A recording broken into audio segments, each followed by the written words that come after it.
الحمد للہ رب العالمین والصلاة والسلام علی سید الانبیاء والمرسلین اما بعد فاعوذ باللہ من الشیطان الرجیم بسم اللہ الرحمن الرحیم۔ سبق نمبر 84 تفسیر خزائن العرفان، پارہ 22واں، سورۃ الاحزاب، آیت نمبر 41 سے ترجمہ کنز الایمان مع تفسیر خزائن العرفان۔ بغور سماعت کرتے جائیں، انشاءاللہ تعالی اس کی خوب برکتیں پائیں گے۔ اے ایمان والو، اللہ کو بہت یاد کرو اور صبح و شام اس کی پاکی بولو، کیونکہ صبح اور شام کے اوقات ملائکہ روز و شب کے جمع ہونے کے وقت ہیں۔ اور یہ بھی کہا گیا ہے کہ اطراف لیل و نہار کا ذکر کرنے سے ذکر کی مداومت کی طرف اشارہ فرمایا گیا ہے۔ وہی ہے کہ درود بھیجتا ہے تم پر، وہ اور اس کے فرشتے۔ شان نزول، حضرت انس رضی اللہ تعالیٰ عنہ نے فرمایا کہ جب آیت ان اللہ و ملائکتہ یصلون علی النبی نازل ہوئی تو حضرت صدیق اکبر رضی اللہ تعالیٰ عنہ نے عرض کیا، یا رسول اللہ صلی اللہ تعالی علیہ وسلم، جب آپ کو اللہ تعالیٰ کوئی فضل و شرف عطا فرماتا ہے تو ہم نیاز مندوں کو بھی آپ کے طفیل میں نوازتا ہے۔ اس پر اللہ تعالیٰ نے یہ آیت نازل فرمائی کہ تمہیں اندھیریوں سے اجالے کی طرف نکالے، یعنی کفر معصیت اور ناخدا شناسی کی اندھیریوں سے حق و ہدایت اور معرفت و خدا شناسی کی روشنی کی طرف ہدایت فرمائے۔ اور وہ مسلمانوں پر مہربان ہے، ان کے لیے ملتے وقت کی دعا سلام ہے۔ ملتے وقت سے مراد یا موت کا وقت ہے یا قبروں سے نکلنے کا یا جنت میں داخل ہونے کا۔ مروی ہے کہ حضرت ملک الموت علیہ السلام کسی مومن کی روح اس کو سلام کیے بغیر قبض نہیں فرماتے۔ حضرت ابن مسعود رضی اللہ تعالیٰ عنہ سے مروی ہے کہ جب ملک الموت مومن کی روح قبض کرنے آتے ہیں تو کہتے ہیں کہ تیرا رب تجھے سلام فرماتا ہے۔ اور یہ بھی وارد ہوا کہ مومنین جب قبروں سے نکلیں گے تو ملائکہ سلامتی کی بشارت کے طور پر انہیں سلام کریں گے اور ان کے لیے عزت کا ثواب تیار کر رکھا ہے۔ اے غیب کی خبریں بتانے والے نبی، بے شک ہم نے تمہیں بھیجا حاضر ناظر۔ شاہد کا ترجمہ حاضر و ناظر بہت بہترین ترجمہ ہے۔ مفردات راغب میں ہے الشہود والشہادۃ الحضور مع المشاہدۃ اما بالبصر او بالبصیرہ، یعنی شہود اور شہادت کے معنی ہیں حاضر ہونا مع ناظر ہونے کے، بصر کے ساتھ ہو یا بصیرت کے ساتھ۔ اور گواہ کو بھی اسی لیے شاہد کہتے ہیں کہ وہ مشاہدے کے ساتھ جو علم رکھتا ہے اس کو بیان کرتا ہے۔ سید عالم صلی اللہ تعالی علیہ وسلم تمام عالم کی طرف مبعوث ہیں، آپ کی رسالت عامہ ہے، جیسا کہ سورہ فرقان کی پہلی آیت میں بیان ہوا۔ تو حضور پر نور صلی اللہ تعالی علیہ وسلم قیامت تک ہونے والی ساری خلق کے شاہد ہیں، اور ان کے اعمال و افعال و احوال، تصدیق، تکذیب، ہدایت، دلال سب کا مشاہدہ فرماتے ہیں، اور خوشخبری دیتا اور ڈر سناتا، یعنی ایمانداروں کو جنت کی خوشخبری اور کافروں کو عذاب جہنم کا ڈر سناتا، اور اللہ کی طرف اس کے حکم سے بلاتا، یعنی خلق کو طاعت الہی کی دعوت دیتا، اور چمکا دینے والا آفتاب، سراج کا ترجمہ آفتاب قرآن کریم کے بالکل مطابق ہے کہ اس میں آفتاب کو سراج فرمایا گیا ہے، جیسا کہ سورہ نوح میں وَجَعَلَ الشَّمْسَ سِرَاجًا اور آخر پارہ کی پہلی صورت میں ہے وَجَعَلْنَا سِرَاجًا وَهَّاجًا، اور در حقیقت ہزاروں آفتابوں سے زیادہ روشنی آپ کے نور نبوت نے پہنچائی اور کفر و شرک کے ظلمات شدیدہ کو اپنے نور حقیقت افروز سے دور کر دیا اور خلق کے لیے معرفت و توحید الہی تک پہنچنے کی راہیں روشن اور واضح کر دیں، اور دلالت کی وادی تاریک میں راہ گم کرنے والوں کو اپنے انوار ہدایت سے راہیاب فرمایا اور اپنے نور نبوت سے دمائر و بصائر اور قلوب و ارواح کو منور کیا۔ حقیقت میں آپ کا وجود مبارک ایسا آفتاب عالم تاب ہے جس نے ہزارہا آفتاب بنا دیے، اسی لیے اس کی صفت میں منیر ارشاد فرمایا گیا۔ اور ایمان والوں کو خوشخبری دو کہ ان کے لیے اللہ کا بڑا فضل ہے، اور کافروں اور منافقوں کی خوشی نہ کرو اور ان کی ایذا پر درگزر فرماؤ جب تک کہ اس بارے میں اللہ تعالیٰ کی طرف سے کوئی حکم دیا جائے، اور اللہ پر بھروسہ کرو اور اللہ بس یعنی کافی ہے کارساز۔ اے ایمان والو، جب تم مسلمان عورتوں سے نکاح کرو پھر انہیں بے ہاتھ لگائے چھوڑ دو تو تمہارے لیے کچھ عدت نہیں جسے گنو۔ مسئلہ، اس آیت سے معلوم ہوا کہ اگر عورت کو قبل قربت طلاق دی تو اس پر عدت واجب نہیں۔ مسئلہ، خلوت صحیحہ قربت کے حکم میں ہے تو اگر خلوت صحیحہ کے بعد طلاق واقع ہو تو عدت واجب ہوگی اگرچہ مباشرت یعنی ہم بستری نہ ہوئی ہو۔ مسئلہ، یہ حکم مومنہ اور کتابیہ دونوں کو عام ہے، لیکن آیت میں مومنات کا ذکر فرمانا اس طرف مشیر یعنی اشارہ کرتا ہے کہ نکاح مومنہ سے اولا ہے، تو انہیں کچھ فائدہ دو۔ مسئلہ، یعنی اگر ان کا مہر مقرر ہو چکا تھا تو قبل خلوت طلاق دینے سے شوہر پر نصف مہر واجب ہوگا، اور اگر مہر مقرر نہیں ہوا تھا تو ایک جوڑا دینا واجب ہے جس میں 3 کپڑے ہوتے ہیں، اور اچھی طرح سے چھوڑ دو۔ اچھی طرح سے چھوڑنا یہ ہے کہ ان کے حقوق ادا کر دیے جائیں اور ان کو کوئی ضرر نہ دیا جائے اور انہیں روکا نہ جائے کیونکہ ان پر عدت نہیں ہے۔ اے غیب بتانے والے نبی، ہم نے تمہارے لیے حلال فرمائیں تمہاری وہ بیبیاں جن کو تم مہر دو۔ مہر کی تعجیل اور عقد میں تعین افضل ہے، شرط حلت نہیں، کیونکہ مہر کو معجل طریقہ پر دینا یا اس کو مقرر کرنا اولا اور بہتر ہے، واجب نہیں۔ اور تمہارے ہاتھ کا مال کنیزیں جو اللہ نے تمہیں غنیمت میں دیں، مثل حضرت صفیہ و حضرت جویریہ کی، جن کو سید عالم صلی اللہ تعالی علیہ وسلم نے آزاد فرمایا اور ان سے نکاح کیا۔ مسئلہ، غنیمت میں ملنے کا ذکر بھی فضیلت کے لیے ہے کیونکہ مملوکات بملک یمین خواہ خرید سے ملک میں آئی ہوں یا ہبہ سے یا وراثت سے یا وصیت سے، وہ سب حلال ہیں۔ اور تمہارے چچا کی بیٹیاں اور پھپھیوں کی بیٹیاں اور ماموں کی بیٹیاں اور خالاؤں کی بیٹیاں جنہوں نے تمہارے ساتھ ہجرت کی۔ ساتھ ہجرت کرنے کی قید بھی افضل کا بیان ہے کیونکہ بغیر ساتھ ہجرت کرنے کے بھی ان میں سے ہر ایک حلال ہے، اور یہ بھی ہو سکتا ہے کہ خاص حضور کے حق میں ان عورتوں کی حلت اس قید کے ساتھ مقید ہو، جیسا کہ ام ہانی بنت ابی طالب کی روایت اس طرف مشیر ہے۔ اور ایمان والی عورت اگر وہ اپنی جان نبی کی نظر کرے اگر نبی اسے نکاح میں لانا چاہے، معنی یہ ہے کہ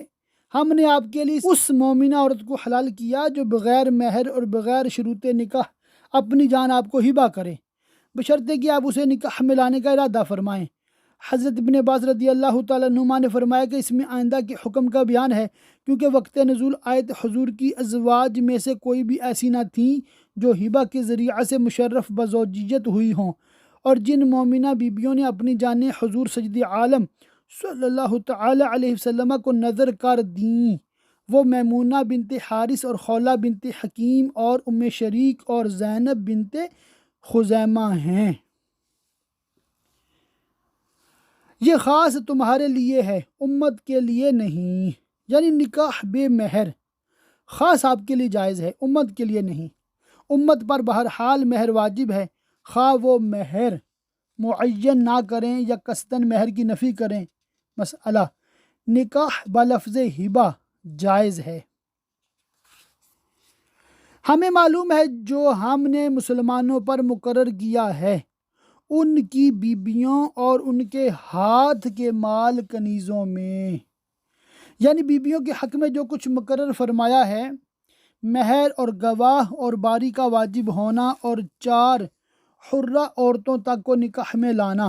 مسئلہ اس سے معلوم ہوا کہ شرعاً مہر کی مقدار اللہ تعالیٰ کے نزدیک مقرر ہے اور وہ 10 درہم ہیں، جس سے کم کرنا ممنوع ہے، جیسا کہ حدیث شریف میں ہے۔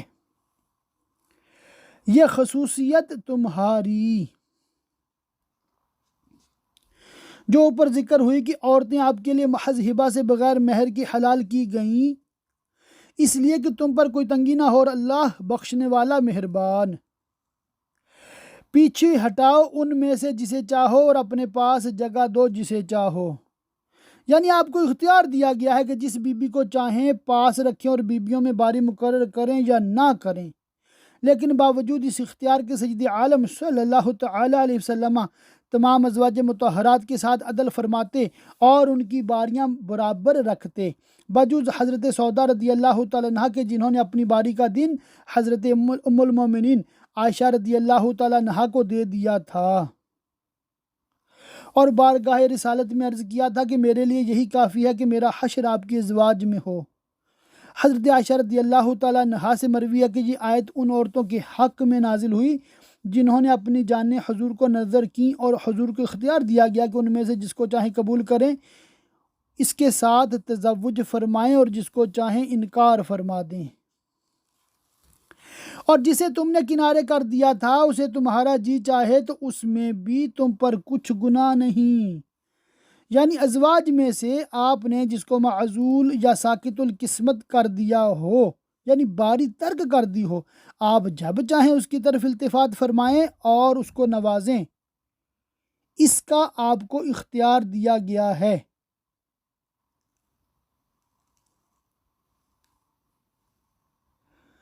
یہ امر اس سے نزدیک تر ہے کہ ان کی آنکھیں ٹھنڈی ہوں اور غم نہ کریں، اور تم انہیں جو کچھ عطا فرماؤ اس پر وہ سب کی سب راضی رہیں، کیونکہ جب وہ یہ جانیں گی کہ یہ تفویض اور یہ اختیار آپ کو اللہ تعالیٰ کی طرف سے عطا ہوا ہے تو ان کے قلوب مطمئن ہو جائیں گے، اور اللہ جانتا ہے جو تم سب کے دلوں میں ہے، اور اللہ علم و حلم والا ہے۔ ان کے بعد، یعنی ان 9 بیبیوں کے بعد جو آپ کے نکاح میں ہیں جنہیں آپ نے اختیار دیا، تو انہوں نے اللہ تعالیٰ اور رسول کو اختیار کیا، اور عورتیں تمہیں حلال نہیں، کیونکہ رسول اللہ صلی اللہ تعالیٰ علیہ وسلم کے لیے ازواج کا نصاب 9 ہے، جیسے کہ امت کے لیے 4، اور نہ یہ کہ ان کے عوض اور بیبیاں بدلو، یعنی انہیں طلاق دے کر ان کی جگہ دوسری عورتوں سے نکاح کر لو، ایسا بھی نہ کرو۔ یہ احترام ان ازواج کا اس لیے ہے کہ جب حضور سید عالم صلی اللہ تعالیٰ علیہ وسلم نے انہیں اختیار دیا تھا تو انہوں نے اللہ اور رسول کو اختیار کیا اور آسائش دنیا کو ٹھکرا دیا، چنانچہ رسول کریم صلی اللہ تعالیٰ علیہ وسلم نے انہی پر اکتفا فرمایا، اور اخیر تک یہی بیبیاں حضور کی خدمت میں رہیں۔ حضرت عائشہ و ام سلمہ رضی اللہ تعالیٰ عنہما سے مروی ہے کہ آخر میں حضور کے لیے حلال کر دیا گیا تھا کہ جتنی عورتوں سے چاہیں نکاح فرمائیں۔ اس تقدیر پر یہ آیت منسوخ ہے اور اس کا ناسخ آیا انا احللنا لک ازواجک، آخر آیت تک ہے۔ اگرچہ تمہیں ان کا حسن بھائے مگر کنیز تمہارے ہاتھ کا مال کہ وہ تمہارے لیے حلال ہے۔ اور اس کے بعد حضرت ماریہ قبطیہ حضور سید عالم صلی اللہ تعالیٰ علیہ وسلم کی ملک میں آئیں اور ان سے حضور کے فرزند حضرت ابراہیم پیدا ہوئے، جنہوں نے چھوٹی عمر میں وفات پائی۔ اور اللہ ہر چیز پر نگہبان ہے۔ اے ایمان والو، نبی کے گھروں میں مسئلہ، اس آیت سے معلوم ہوا کہ گھر مرد کا ہوتا ہے اور اسی لیے اس سے اجازت حاصل کرنا مناسب ہے۔ شوہر کے گھر کو عورت کا گھر بھی کہا جاتا ہے، اس لحاظ سے کہ وہ اس میں سکونت کا حق رکھتی ہے۔ اسی وجہ سے وَاذْكُرْنَ مَا يُتْلَى فِي بُيُوتِكُنَّ میں گھروں کی نسبت عورتوں کی طرف کی گئی ہے۔ نبی کریم صلی اللہ تعالی علیہ وسلم کے مکانات جن میں حضور کے ازواج مطہرات کی سکونت تھی اور حضور کے پردہ فرمانے کے بعد بھی وہ اپنی حیات تک انہی میں رہیں، وہ حضور کی ملک تھے اور حضور علیہ الصلوۃ والسلام نے ازواج طاہرات کو ہبہ نہ فرمائے تھے بلکہ سکونت کی اجازت دی تھی۔ اسی لیے ازواج مطہرات کی وفات کے بعد ان کے وارثوں کو نہ ملے بلکہ مسجد شریف میں داخل کر دیے گئے، جو وقف ہے اور جس کا نفع تمام مسلمانوں کے لیے عام ہے۔ نہ حاضر ہو جب تک اذن نہ پاؤ، اس سے معلوم ہوا کہ عورتوں پر پردہ لازم ہے اور غیر مردوں کو کسی گھر میں بے اجازت داخل ہونا جائز نہیں۔ آیت اگرچہ خاص ازواج رسول صلی اللہ تعالیٰ علیہ وسلم کے حق میں وارد ہے، لیکن حکم اس کا تمام مسلمان عورتوں کے لیے عام ہے۔ شان نزول، جب سید عالم صلی اللہ تعالیٰ علیہ وسلم نے حضرت زینب سے نکاح کیا اور ولیمہ کی عام دعوت فرمائی تو جماعتوں کی جماعتیں آتی تھیں اور کھانے سے فارغ ہو کر چلی جاتی تھیں۔ آخر میں 3 صاحب ایسے تھے جو کھانے سے فارغ ہو کر بیٹھے رہ گئے اور انہوں نے گفتگو کا طویل سلسلہ شروع کر دیا اور بہت دیر تک ٹھہرے رہے۔ مکان تنگ تھا، اس سے گھر والوں کو تکلیف ہوئی اور حرج ہوا کہ وہ ان کی وجہ سے اپنا کام کاج کچھ نہ کر سکے۔ رسول کریم صلی اللہ تعالیٰ علیہ وسلم اٹھے اور ازواج مطہرات کے حجروں میں تشریف لے گئے اور دورہ فرما کر تشریف لائے۔ اس وقت تک یہ لوگ اپنی باتوں میں لگے ہوئے تھے۔ حضور پھر واپس ہو گئے، یہ دیکھ کر وہ لوگ روانہ ہوئے۔ تب حضور اقدس صلی اللہ تعالیٰ علیہ وسلم دولت سرائے میں داخل ہوئے اور دروازہ پر پردہ ڈال دیا۔ اس پر یہ آیت کریمہ نازل ہوئی۔ اس سے سید عالم صلی اللہ تعالیٰ علیہ وسلم کی کمال حیا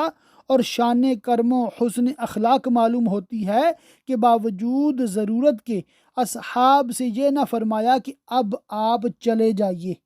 بلکہ جو طریقہ اختیار فرمایا وہ حسن ادب کا اعلیٰ ترین معلم ہے۔ مثلا کھانے کے لیے بلائے جاؤ، نہ یوں کہ خود اس کے پکنے کی راہ تکو۔ مسئلہ سے معلوم ہوا کہ بغیر دعوت کسی کے یہاں کھانے نہ جائے۔ ہاں، جب بلائے جاؤ تو حاضر ہو اور جب کھا چکو تو متفرق ہو جاؤ، نہ یہ کہ بیٹھے باتوں میں دل بہلاؤ کہ یہ اہل خانہ کی تکلیف اور ان کے حرج کا باعث ہے۔ بے شک اس میں نبی کو ایذا ہوتی تھی تو وہ تمہارا لحاظ فرماتے تھے اور ان سے چلے جانے کے لیے نہیں فرماتے تھے، اور اللہ حق فرمانے میں نہیں شرماتا۔ اور جب تم ان سے یعنی ازواج مطہرات سے برتنے کی کوئی چیز مانگو تو پردے کے باہر سے مانگو، اس میں زیادہ ستھرائی ہے تمہارے دلوں اور ان کے دلوں کی، کہ وساوس اور خطرات سے امن رہتا ہے اور تمہیں نہیں پہنچتا کہ رسول اللہ کو ایذا دو، اور کوئی کام ایسا نہ کرو جو خاطر اقدس پر گراں ہو، اور نہ یہ کہ ان کے بعد کبھی ان کی بیویوں سے نکاح کرو،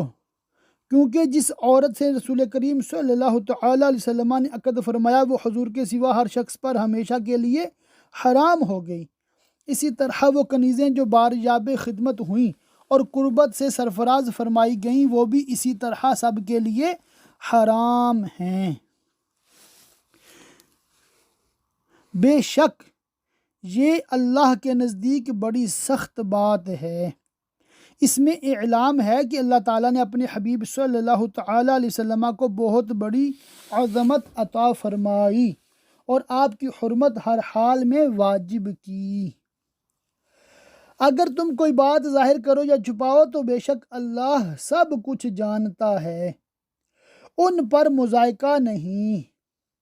یعنی ان بیبیوں پر کچھ گناہ نہیں اس میں کہ وہ ان لوگوں سے پردہ نہ کریں جن کا آیت میں آگے ذکر فرمایا جاتا ہے۔ شان نزول: جب پردہ کا حکم نازل ہوا تو عورتوں کے باپ، بیٹوں اور قریب کے رشتہ داروں نے رسول کریم صلی اللہ تعالیٰ علیہ وسلم کی خدمت میں عرض کیا، یا رسول اللہ صلی اللہ تعالیٰ علیہ وسلم، کیا ہم اپنی ماؤں بیٹیوں کے ساتھ پردہ کے باہر سے گفتگو کریں؟ اس پر یہ آیت کریمہ نازل ہوئی۔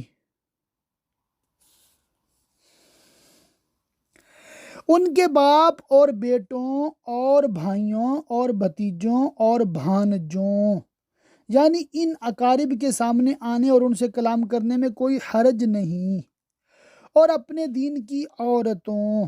یعنی مسلمان بیبیوں کے سامنے آنا جائز ہے، اور کافرہ عورتوں سے پردہ کرنا اور اپنے جسم چھپانا لازم ہے، سوائے جسم کے ان حصوں کے جو گھر کے کام کاج کے لیے کھولنے ضروری ہوتے ہیں۔ اور اپنی کنیزوں میں، یہاں چچا اور ماموں کا صراحتاً ذکر نہیں کیا گیا کیونکہ وہ والدین کے حکم میں ہیں۔ اور اللہ سے ڈرتی رہو، بے شک ہر چیز اللہ کے سامنے ہے، بے شک اللہ اور اس کے فرشتے درود بھیجتے ہیں اس غیب بتانے والے نبی پر۔ اے ایمان والو، ان پر درود اور خوب سلام بھیجو۔ سید عالم صلی اللہ تعالیٰ علیہ وسلم پر درود و سلام بھیجنا واجب ہے۔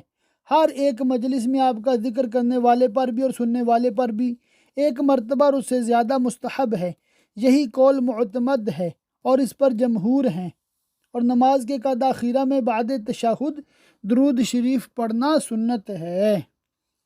اور آپ کے تابع کر کے آپ کے اہل و صحاب دوسرے مومنین پر بھی درود بھیجا جا سکتا ہے، یعنی درود شریف میں آپ کے نام اقدس کے بعد ان کو شامل کیا جا سکتا ہے، اور مستقل طور پر حضور کے سوا ان میں سے کسی پر درود بھیجنا مکروہ ہے۔ مسئلہ: درود شریف میں آل و صحاب کا ذکر متوارث ہے، اور یہ بھی کہا گیا ہے کہ آل کے ذکر کے بغیر مقبول نہیں۔ درود شریف اللہ تعالیٰ کی طرف سے نبی کریم صلی اللہ تعالیٰ علیہ وسلم کی تکریم ہے۔ علماء نے اللہم صلی علی محمد کے معنی یہ بیان کیے ہیں کہ یا رب محمد مصطفیٰ صلی اللہ تعالیٰ علیہ وسلم کو عظمت عطا فرما، دنیا میں ان کا دین بلند اور ان کی دعوت غالب فرما کر، اور ان کی شریعت کو بقا عنایت کر کے، اور آخرت میں ان کی شفاعت قبول فرما کر، اور ان کا ثواب زیادہ کر کے، اور اولین و آخرین پر ان کی فضیلت کا اظہار فرما کر، اور انبیاء، مرسلین اور ملائکہ اور تمام خلق پر ان کی شان بلند کر کے۔ مسئلہ: درود شریف کی بہت برکتیں اور فضیلتیں ہیں۔ حدیث شریف میں ہے، سید عالم صلی اللہ تعالیٰ علیہ وسلم نے فرمایا کہ جب درود بھیجنے والا مجھ پر درود بھیجتا ہے تو فرشتے اس کے لیے دعائے مغفرت کرتے ہیں۔ مسلم کی حدیث شریف میں ہے، جو مجھ پر ایک بار درود بھیجتا ہے اللہ تعالیٰ اس پر 10 بار بھیجتا ہے۔ ترمذی کی حدیث شریف میں ہے، بخیل وہ ہے جس کے سامنے میرا ذکر کیا جائے اور وہ درود نہ بھیجے۔ بے شک جو ایذا دیتے ہیں اللہ اور اس کے رسول کو، ان پر اللہ کی لعنت ہے دنیا اور آخرت میں۔ وہ ایذا دینے والے کفار ہیں جو شان الہی میں ایسی باتیں کہتے ہیں جن سے وہ منزہ اور پاک ہے، اور رسول کریم صلی اللہ تعالیٰ علیہ وسلم کی تکذیب کرتے ہیں، ان پر دارین میں لعنت، اور اللہ نے ان کے لیے ذلت کا عذاب تیار کر رکھا ہے آخرت میں۔ اور جو ایمان والے مردوں اور عورتوں کو بے کیے ستاتے ہیں انہوں نے بہتان اور کھلا گناہ اپنے سر لیا۔ شان نزول، یہ آیت ان منافقین کے حق میں نازل ہوئی جو حضرت علی مرتضیٰ رضی اللہ تعالیٰ عنہ کو ایذا دیتے تھے اور ان کے حق میں بدگوئی کرتے تھے۔ حضرت فضیل نے فرمایا کہ کتے اور سور کو بھی ناحق ایذا دینا حلال نہیں تو مومنین و مومنات کو ایذا دینا کس قدر بدترین جرم ہے۔ اے نبی، اپنی بیبیوں اور صاحبزادیوں اور مسلمانوں کی عورتوں سے فرما دو کہ اپنی چادروں کا ایک حصہ اپنے منہ پر ڈالے رہیں اور سر اور چہرے کو چھپائیں جب کسی حاجت کے لیے ان کو نکلنا ہو۔ یہ اس سے نزدیک تر ہے کہ ان کی پہچان ہو کہ یہ حرہ یعنی آزاد ہیں، تو ستائی نہ جائیں اور منافقین ان کے در پہ نہ ہوں۔ منافقین کی عادت تھی کہ وہ باندیوں کو چھیڑا کرتے تھے، اس لیے حرہ عورتوں کو حکم دیا کہ وہ چادر سے جسم ڈھانک کر سر اور منہ چھپا کر باندیوں سے اپنی وضع ممتاز کر دیں، اور اللہ بخشنے والا مہربان ہے۔ اگر باز نہ آئے منافق اپنے نفاق سے اور جن کے دلوں میں روگ ہے اور جو برے خیال رکھتے ہیں یعنی فاجر بدکار ہیں، وہ اگر اپنی بدکاری سے باز نہ آئے اور مدینہ میں جھوٹ اڑانے والے جو اسلامی لشکروں کے متعلق جھوٹی خبریں اڑایا کرتے تھے اور یہ مشہور کیا کرتے تھے کہ مسلمانوں کو ہزیمت ہو گئی، وہ قتل کر ڈالے گیا، دشمن چڑھا چلا آ رہا ہے، اور اس سے ان کا مقصد مسلمانوں کی دل شکنی اور ان کو پریشانی میں ڈالنا ہوتا تھا، ان لوگوں کے متعلق ارشاد فرمایا جاتا ہے کہ اگر وہ ان حرکات سے باز نہ آئے تو ضرور ہم تمہیں ان پر شہ یعنی حوصلہ دیں گے اور تمہیں ان پر مسلط کر دیں گے، پھر وہ مدینہ میں تمہارے پاس نہ رہیں گے مگر تھوڑے دن، پھر مدینہ طیبہ ان سے خالی کرا لیا جائے گا اور وہاں سے نکال دیے جائیں گے۔ پھٹکارے ہوئے، جہاں کہیں لیں پکڑے جائیں اور گن گن کر قتل کیے جائیں۔ اللہ کا دستور چلا آتا ہے ان لوگوں میں جو پہلے گزر گئے، یعنی پہلی امتوں کے منافقین جو ایسی حرکات کرتے تھے، ان کے لیے بھی سنت الہیہ یہی رہی کہ جہاں پائے جائیں مار ڈالے جائیں، اور تم اللہ کا دستور ہرگز بدلتا نہ پاؤ گے۔ لوگ تم سے قیامت کو پوچھتے ہیں کہ کب قائم ہوگی۔ شان نزول، مشرکین تو تمسخر و استہزاء کے طور پر رسول کریم صلی اللہ تعالیٰ علیہ وسلم سے قیامت کا وقت دریافت کیا کرتے تھے، گویا کہ ان کو بہت جلدی ہے، اور یہود اس کو امتحاناً پوچھتے تھے کیونکہ تورات میں اس کا علم مخفی رکھا گیا تھا، تو اللہ تعالیٰ نے اپنے نبی کریم صلی اللہ تعالیٰ علیہ وسلم کو حکم فرمایا، تم فرماؤ اس کا علم تو اللہ ہی کے پاس ہے، اور تم کیا جانو شاید قیامت پاس ہی ہو۔ اس میں جلدی کرنے والوں کو تہدید اور امتحاناً سوال کرنے والوں کا اسکات یعنی چپ کرانا اور ان کی دہن دوزی یعنی منہ بند کرنا ہے۔ بے شک اللہ نے کافروں پر لعنت فرمائی اور ان کے لیے بھڑکتی آگ تیار کر رکھی ہے، اس میں ہمیشہ رہیں گے، اس میں نہ کوئی حمایتی پائیں گے نہ مددگار جو انہیں عذاب سے بچا سکے۔ جس دن ان کے منہ الٹ کر آگ میں تلے جائیں گے، کہتے ہوں گے ہائے کسی طرح ہم نے اللہ کا حکم مانا ہوتا اور رسول کا حکم مانا ہوتا، دنیا میں تو ہم آج اس عذاب میں گرفتار نہ ہوتے، اور کہیں گے اے ہمارے رب ہم اپنے سرداروں اور اپنے بڑوں کے کہنے پر چلے، یعنی قوم کے سردار اور بڑی عمر کے لوگوں اور اپنی جماعت کے عالموں کے، انہوں نے ہمیں کفر کی تلقین کی تو انہوں نے ہمیں راہ سے بہکا دیا، اے ہمارے رب انہیں آگ کا دونا یعنی دگنا عذاب دے،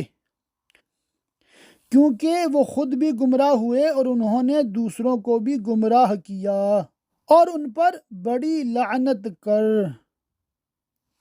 اللہ تعالیٰ کی پاک بارگاہ میں دعا کہ اللہ پاک ہمیں خوب علم دین سیکھنے، سمجھنے، یاد رکھنے، عمل کرنے اور دوسروں تک پہنچاتے رہنے کی توفیق رفیق مرحمت فرمائے، آمین بجاہ النبی الامین وصلی اللہ تعالی علیہ وآلہ وصحبہ وبارک وسلم۔